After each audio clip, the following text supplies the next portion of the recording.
그 부위를 좀 쓰지 마라. 이 부위가 고장이 났다. 우리 몸은 입력이 되면 출력이 되는 그냥 기계입니다. 아, 이놈의 통증. 내가 살아가는 것을 방해하기 위해서 생기는 것이 아니다.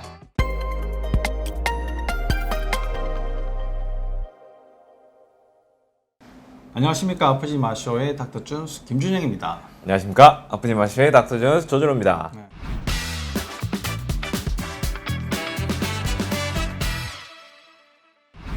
우리는 지난 시간에는 통증에 대해서 네. 설명을 좀 더 드렸었는데, 이 통증이라고 하는 것이 뭐 너무 계속 생기고 오랫동안 네. 있다 보니까 이놈의 통증 진짜 없어졌으면 좋겠다 라고 생각을 하시겠지만, 통증은 우리 몸을 도와주기 위해서 네. 생기는 겁니다.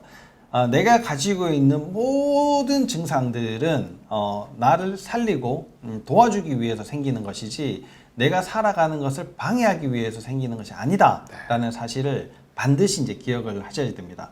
통증이라고 하는 것은 그 부위를 좀 쓰지 마라. 이 부위가 고장이 났다. 이 부위에 뭔가가 필요하다라는 사실을 알려주는 알람과 같다. 그렇습니다. 이렇게 생각을 하시면 됩니다. 그런데 우리가 살아가는 게 조금 아프다고 뭐 쉬거나 조금 아파도 뭐 편하게 있을 수가 없지 않습니까? 그러니까 그걸 이겨내고 계속 써야지 된단 말이에요.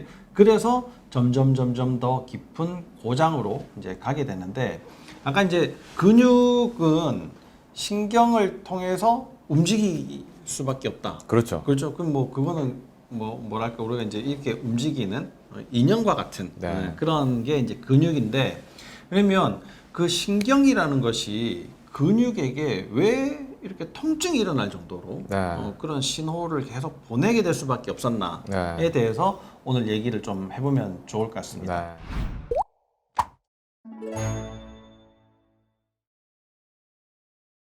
신경이 어떻게 해서 근육에 그런 이상한 일을 시키게 되고 그렇게 결과를 만들게 되는 건가? 네. 그 이야기를 한번 해볼까요? 네.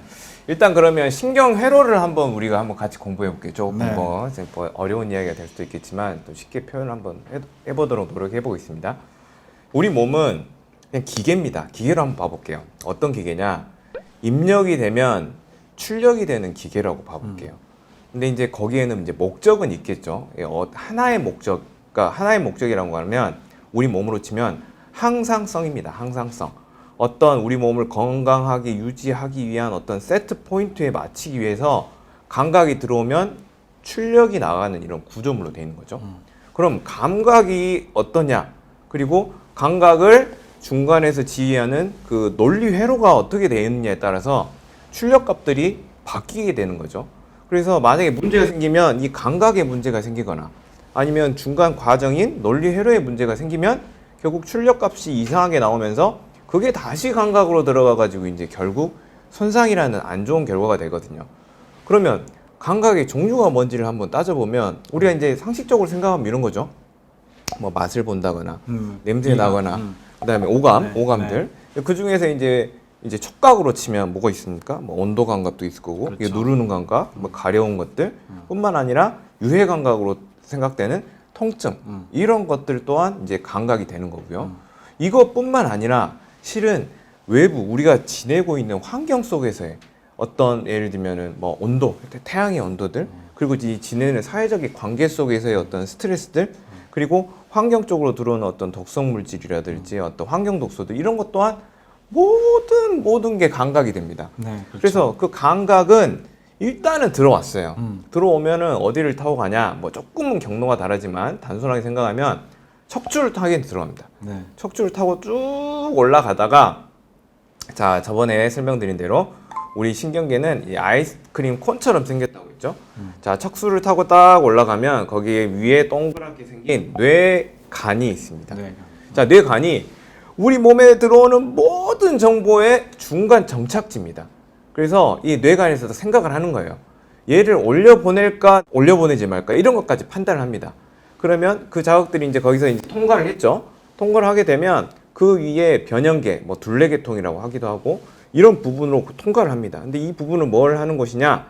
거기서는 어떤 감정, 그리고 어떤 보상, 그리고 어떤 동기부여, 그 다음에 뭐 소위 말하면 우리의 자아하고 관련된 이런 부분들, 이 기억하고 관련된 부분이 있고요.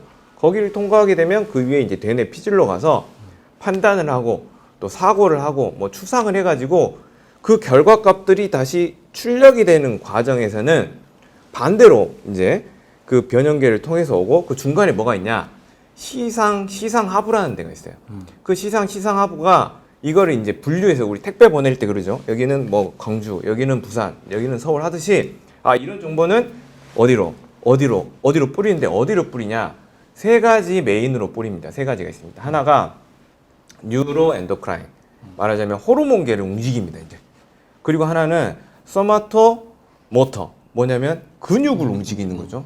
또 하나는 오토노믹 시스템, 자율신경계. 그러니까 어떤 감각이 통증이 됐든지 부장님한테 한 소리를 들었든지 예를 들면 뭐 누가 이렇게 긁었다든지 내가 스트레스를 받았든지 모든 것들은 호르몬을 움직이고 자율신경계를 움직이고 근육이라는 출력으로 무조건 나오게 되는 거죠. 그래서 만약에 지금 질문하신 대로 이 근육 자체를 자꾸 자극을 시켜서 이 단단하게 만드는 신호가 나오는 거는 그런 신호를 만들게 한 어떤 감각 신호가 들어가거나 그 감각 신호가 중간에서 변질이 돼가지고 출력 신호가 크게 나와버리는 경우에 그렇게 될 텐데 그럼 그 감각 신호의 종류는 뭐가 있냐? 실은 우리 몸의 평형하고 관련이 돼 있는 거죠. 네. 평형이 무너지면 그 평형을 바로잡기 위한 근육 신호들이 필요하기 때문에 출력이 결국 항중력 근육들로 쏘게 되는 거죠. 그래서 지속적으로 수축을 만드는 거고 그로 인한 근육 통증, 그 연관된 호르몬, 스트레스 호르몬 나오죠. 그 다음에 자율신경계가 자극이 되니까 막 호흡이 가빠지고, 그다음 뭐 식은땀이 나고, 가슴이 두근대고 이렇게 되는 거고, 근육 통증이 이제 근육이 수축이 되면서 근육 통증까지 생길 수 있는 이렇게 되는 거죠. 그렇죠. 지금 말씀하신 내용이 이제 신경과의 책 뭐 180 한 몇 페이지 정도 되는 내용을 거의 뭐 5분 만에 지금 요약을 하신 것 같은데 조금 더 요약을 해보자고 하면 많은 감각들이 있어요. 뭐 아까 말씀하신 대로 많은 감각들이 있는데 그 중에 가장 중요하고 지속적으로 들어오는 감각이 균형 감각이에요. 그 다음에 고유 감각이라고 하는 관절에서 올라오는 신호입니다. 그러니까 내 몸의 위치가 어떻게 위치가 되고 있는가가 균형과 고유감, 관절을 통해서 올라오게 되어 있어요. 이 감각은 우리가 살아가는데 매우 중요하거든요.